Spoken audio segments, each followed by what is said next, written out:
Our objective in this lesson is to determine intercepts, zeros, asymptotes, and wholes of rational functions. Prerequisite knowledge needed in this lesson are factoring and long division. Intercepts of rational function. These are the points of intersection of the graph to the axis. The first one is the x-intercept. This is the point where the graph crosses the x-axis. To determine x-intercept, you simply have to set y equal to 0.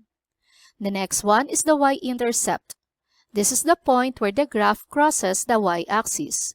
To find y-intercept, simply set x equal to 0. Let us have the first one. F of x is equal to 1 over x. To solve for x-intercept, before we set y equal to 0, let us replace f of x with y first. So let us replace this with y, so y is equal to 1 over x. And then we let y be equal to 0. So this will be 0. 0 is equal to 1 over x. Then we solve for x. To solve x, 0 times x is 0, and then copy equals 1. But 0 is not equal to 1. Therefore, we do not have x-intercept. For the y-intercept, again, let us first replace f of x with y. So y is equal to 1 over x. Then this time, we let x equal to 0. So y is equal to 1 over 0. And then we solve for y. But 1 over 0 is undefined. So it means we do not have y-intercept. Next one, f of x is equal to 10x divided by x minus 3. So for x-intercept, again, let us replace f of x with y. So this will become y equals 10x divided by x minus 3. And then we let y be equal to 0. So let us replace this with 0. So 0 is equal to 10x divided by x minus 3. And then let us solve for x. So by cross multiplication, x minus 3 times 0 is still 0. Copy equals 10x. So to solve for x, let us divide both sides by 10. And 0 divided by 10 is 0. So x is equal to 0. So our x is 0 and our y is 0. Therefore, our point is 0, 0. This is our x-intercept. Now, for y-intercept, once again, let us replace f of x with y. So y is equal to 10x divided by x minus 3. This time, let us let x be equal to 0. So let us replace x here with 0 as well as this one. So y is equal to 10 times 0 divided by 0 minus 3. And then we solve for y. 10 times 0 is 0. 0 minus 3 is negative 3. So we have y equals 0 over negative 3. And 0 over negative 3 is 0. So our x is 0, our y is 0, our point is also 0, 0 for our y-intercept. Another one, f of x is equal to x plus 5 all over x minus 2. So for the x-intercept, first, replace f of x with y. So y equals x plus 5 all over x minus 2. Next, we let y be equal to 0. So this will be 0 equals x plus 5 all over x minus 2. And then we solve for x. By cross multiplication, x minus 2 times 0 is still 0. Copy equals x plus 5.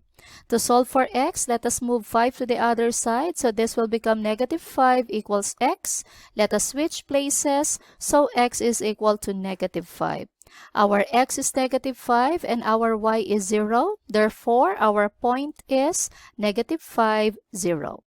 For the y-intercept, again, let us first replace f of x with y. So we have, and then let x be equal to 0. Then we solve for y. So 0 plus 5 is 5. 0 minus 2 is negative 2. So we have y equals 5 over negative 2. Our x is 0. Our y is 5 over negative 2. Therefore, our point is 0, negative 5 over 2. Another one, f of x is equal to x squared minus 2x minus 8 all over x minus 5. So once again, let us replace f of x with y. And then let us let y be equal to 0. Then let us solve for x. X minus 5 times 0 is 0. Copy equals x squared minus 2x minus 8. So this is a trinomial and it is factorable. So the factors are x minus 4 and x plus 2. Equate each factor to 0. So x minus 4 equals 0, x equals 4. X plus 2 equals 0, x equals negative 2. So our x is 4 and our y is 0. Therefore, our point is 4, 0. Another x-intercept, x is negative 2 and y is 0. So the point is negative 2, 0. Now for the y-intercept, again, let us replace f of x with y. Then this time, let x be equal to 0. So replace all x's here with 0. Then solve for y. So this is 0, this is 0. So what we have here is negative 8. Then 0 minus 5 is negative 5. So y equals negative 8 over negative 5. Negative over negative is positive. So equals positive 8 over 5. Our x is 0 and our y is 8 over 5. Therefore, our point is 0, 8 over 5 for the y-intercept. One more. F of x is equal to x squared minus 25 all over x squared plus 2x minus 15. So for the x-intercept, you already know the first step. Let's move to the second one. Let y be equal to 0. So replace this with 0. Now, if the function is factorable, you get the factors right away. X squared minus 25, the factors are x minus 5 and x plus 5. For the denominator, this is a trinomial. The factors are x plus 5 and x minus 3. And then we solve for x. Denominator times 0 is 0. Copy equals x minus 5 times x plus 5. So you can easily equate the factors to 0. X minus 5 equals 0. X equals 5. X plus 5 equals 0. X equals negative 5. Now, be careful in this. X equals negative 5. When you substitute this here, negative 5 plus 5, this will become 0. And it will make the function undefined. So we cannot consider this x equals negative 5. Our only x-intercept is x is equal to 5 and y equal to 0. So the point is 5, 0. For y-intercept, again, let us replace f of x with y. So we have, and then let x be equal to 0. For y-intercept, do not use the factored form. Now let us replace all x's here with 0. And then solve for y. So now you can easily see which terms are 0. So for the numerator, we are left with negative 25. And for the denominator, negative 15. So y is equal to negative 25 over negative 15. Negative divided by negative is positive, and both are divisible by 5. So we have 5 over 3. Our x is 0 and our y is 5 over 3. Therefore, our point is 0, 5 over 3. Now, let us talk about zeros of rational function. These are values of the variable that will make the function equal to 0. To solve, equate the function equal to 0, and this is the same as solving for the x-intercept. For the steps, number 1, simplify the function. 2, equate the numerator equal to 0. And then 3, solve for the value or values of x. Let us solve some examples. Again, here are the steps. Number 1, f of x is equal to 1 over x. This is already in simplest form, so let's proceed to step 2. Set the numerator equal to 0. So 1 is equal to 0. But 1 is not equal to 0. Therefore, no 0 for f of x. It means no part of the graph touches the x-axis. Another one, h of x is equal to x over x plus 8. Again, this is already in simplest form, so we let x be equal to 0. And that's it. That is the 0 of h of x, 0. It means the graph touches the x-axis at x equals 0. Another one, g of x is equal to x plus 5 all over x minus 3. Already in simplest form, so we have x plus 5 equals 0. To solve for x, let us move 5 to the other side. X equals negative 5. So this is the 0 of our g of x, negative 5. It means the graph touches the x-axis at x equals negative 5. Next example, f of x is equal to x minus 4 all over x squared minus 16. So this one we have to simplify. The factors of x squared minus 16 are x minus 4 and x plus 4. We can now cancel x minus 4. So we have f of x is equal to, what is left here? 1 over x plus 4. Then we equate our numerator to 0. But again, 1 is not equal to 0. Therefore, no 0 for f of x. Last one, let us simplify this. The factors of x squared minus 36 are x minus 6 and x plus 6. For the denominator, the factors are x plus 4 and x minus 6. Cancel out the common factors. We are left with x plus 6 over x plus 4. Now let us equate our numerator to 0. To solve for x, move 6 to the other side, so x equals negative 6. So our 0 for t of x is negative 6. Now, let us talk about asymptotes of rational function. These are drawn as dashed lines to which a graph gets closer and closer as the x or y increases or decreases its value without bound. Asymptotes serve as boundary lines which the graph of the function approaches. There are three kinds of asymptotes: vertical, horizontal, and slant or oblique. Let us have first vertical asymptote. Exists where the denominator would be 0, graphed as vertical dashed line, and there could be more than one. The equation is x equals a, where a is the value that makes the denominator equal to 0. For the steps, 1. Simplify the function. 2. Equate the denominator equal to 0. And 3. Find the zeros of the denominator that are not zeros of the numerator. Let us solve some examples. Again, here are the steps.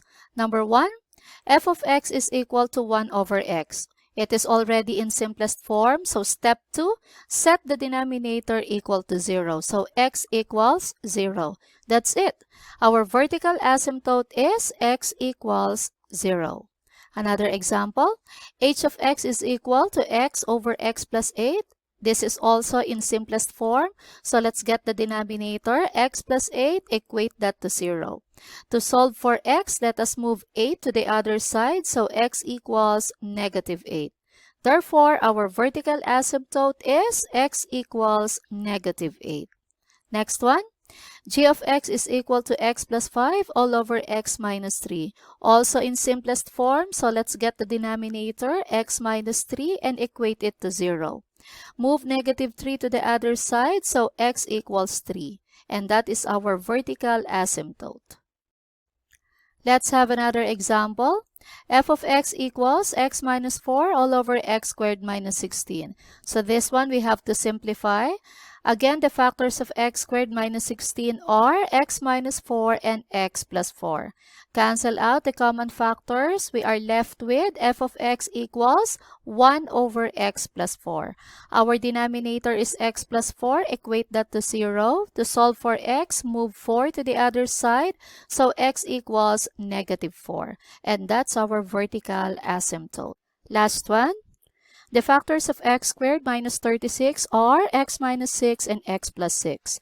For the denominator, the factors are x plus 4 and x minus 6.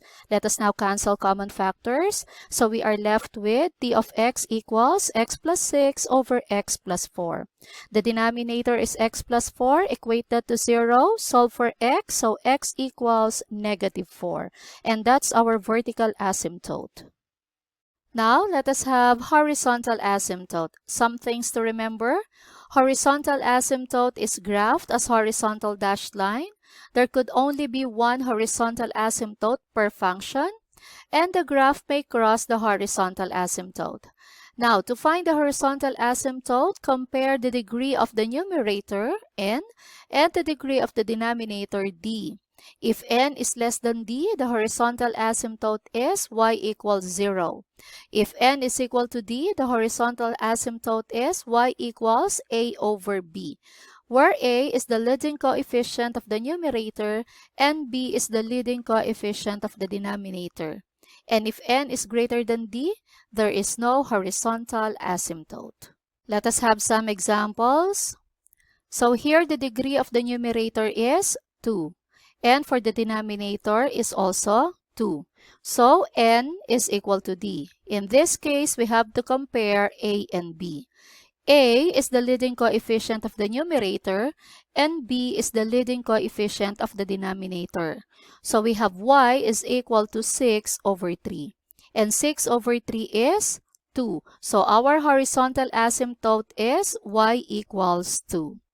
Another one. So for the numerator, the degree of that is 1. For the denominator, the degree is 2. And 1 is less than 2. So it means n is less than d. If that is the case, our horizontal asymptote is y equals 0. Let's have another example. The numerator has a degree of 2 and the denominator has a degree of 3. And 2 is less than 3. It means n is less than d. If this is the case, the horizontal asymptote is y equals 0. Another one. The numerator has a degree of 3 and the denominator has a degree of 2. And 3 is greater than 2. It means n is greater than d. If this is the case, we do not have horizontal asymptote. The last kind is the slant or oblique asymptote. So this is neither vertical nor horizontal dashed line. A slant asymptote exists when the degree of the numerator is 1 higher than the degree of the denominator. None or maximum of 1 slant asymptote only per graph. A graph can have both a vertical and slant asymptote, but it cannot have both a horizontal and slant asymptote.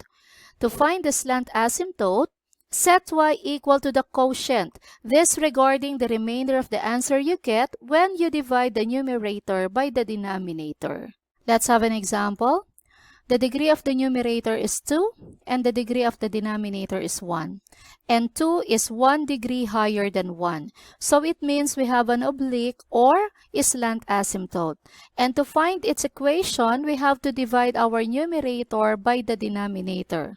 So our numerator divided by our denominator. So let's start. X squared divided by x is x. Then x times x is x squared. X times 1 is x. Minus x squared minus x squared, 0. 3x minus x is 2x. Then 2x divided by x is 2. Then 2 times x is 2x. 2 times 1 is 2. Minus 2x minus 2x is 0. And then we bring down 5. 5 minus 2 is 3. This is a remainder, and we have to disregard this. Therefore, our slant asymptote is the quotient. We just have to put y equals in front. So, slant asymptote is y equals x plus 2. Let us have one more. The degree of the numerator is 3, and the degree of the denominator is 2. And 3 is 1 degree higher than 2. So to solve for the slant asymptote, let us copy our numerator divided by our denominator. Let's start. X cubed divided by x squared is x. X times x squared is x cubed. X times negative x is negative x squared. X times 1 is x. Minus x cubed minus x cubed cancel. 2x squared minus negative x squared is 3x squared. 5x minus x is positive 4x. 3x squared divided by x squared is positive 3. 3 times x squared is 3x squared. 3 times negative x is negative 3x. And 3 times 1 is positive 3. Minus 3x squared minus 3x squared cancel. 4x minus negative 3x is 7x. Bring down negative 9. Negative 9 minus positive 3 is negative 12. This is 1 degree lower than the divisor, so this is now a remainder. So our slant asymptote is the quotient. SA is y equals x plus 3. Our last objective, determining the whole of rational function. Whole occurs in the graph of a rational function whenever the numerator and denominator have common factors. It occurs at the x value that make the common factors equal to 0. Here are the steps. Number 1, factor the numerator and the denominator. 2. Cancel out common factors to simplify the function. 3. Equate common factors to 0 and solve for x. Next, substitute the x value in the simplified function. Then, solve for the value of y. Finally, write the whole as a point x, y. Let us have an example. So first, let us determine the factors. Then we cancel out common factors to simplify the function. Our common factor is x plus 3. Let us equate that to 0. To solve for x, let us move 3 to the other side, so x equals negative 3. And then we make use of the simplified function, and we substitute our value of x here. So 2 times negative 3 plus 4 all over negative 3 minus 3. 2 times negative 3 is negative 6 plus 4. Negative 3 minus 3 is negative 6. Negative 6 plus 4 is negative 2 over negative 6. Negative divided by negative is positive. Both are divisible by 2, so we have 1/3. Our x is negative 3. Our f of x, which is also equal to y, is 1/3. So our whole is negative 3, 1/3. Let's have one more. Let's determine the factors. Then cancel out common factors to simplify the function. Our common factor is x minus 2. Let's equate that to 0. So x is equal to positive 2. Then let's make use of the simplified function. Let us substitute our value of x here. So we have 2 squared plus 2 times 2 plus 4 all over 2 plus 2. So 2 squared is 4. 2 times 2 is also 4. Then plus 4. 2 plus 2 is also 4. So we have 4 plus 4 plus 4 divided by 4. 4 plus 4 plus 4 is 12 divided by 4, and that is 3. Therefore, our x is 2 and our y or f of x is 3. Our whole is 2, 3. Here is the summary and some quick tips. Pause this video if you need a guide in solving problems. It is time to check your understanding. Pause this video again if you need more time.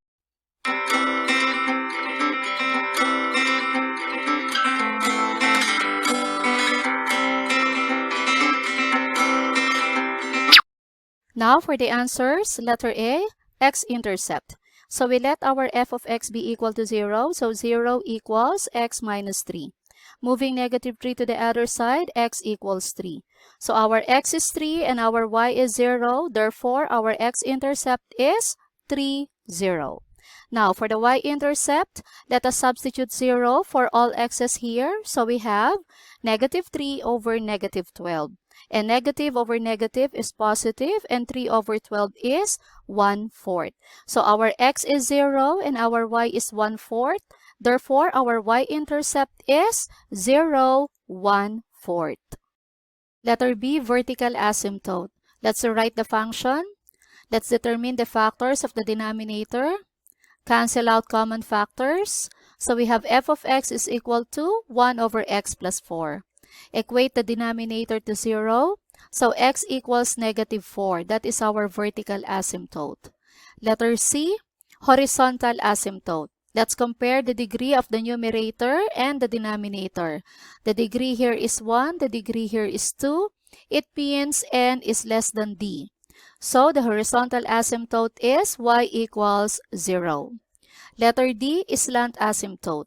Since we already have horizontal asymptote, then no more slant asymptote.